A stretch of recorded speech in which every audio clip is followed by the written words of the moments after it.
ரசூலுல்லாஹி ஸல்லல்லாஹு அலைஹி வஸல்லம் சொன்னார்கள், அல்லாஹ்வோடு உண்மையான முறையில் வெட்க குணத்தோடு நடந்து கொள்ளுங்கள். என்ன தெரியுமா அப்படி என்றால், அன் தஹ்ஃபத ரஅஸ வமா வஆ, உன் தலையையும் அது சூழ்ந்திருக்கக்கூடியவற்றையும் உன் வயிற்றையும் அது சூழ்ந்திருக்கக்கூடியவற்றையும் பாதுகார். சுப்ஹானல்லாஹ். உன் கண்ணை பாதுகார் வெட்க குணத்தோடு.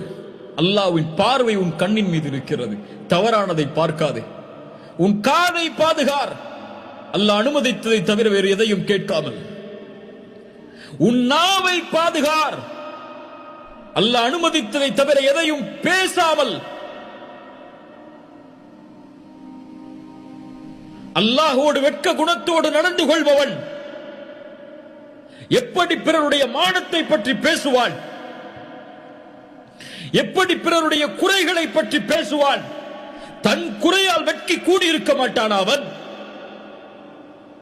தன்னை பார்த்து அழுதிருக்க மாட்டான் அவன்.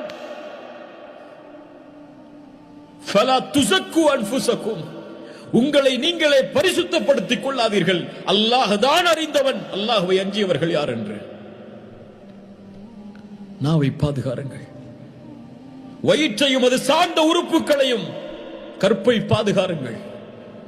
ரசூலுல்லாஹ் சொன்னார்கள், யா ஷபாப், வாலிபர்களை கேளுங்கள், இரண்டு உதடுகளுக்கு இடையே இருக்கக்கூடிய நாவையும் இரண்டு தொடைகளுக்கு இடையே இருக்கக்கூடிய மர்ம உறுப்பையும் பாதுகாப்பதற்கு, ஹலாலான முறையில் பயன்படுத்துவதற்கு யார் எனக்கு வாக்களிக்கிறார்களோ அவர்களுக்கு சொர்க்கத்திற்கான வாக்குறுதியை நான் அளிக்கிறேன். ரசூலுல்லாஹ் ஸல்லல்லாஹு அலைஹி வஸல்லம் அவர்கள் சொன்னார்கள். சுப்ஹானல்லாஹ்.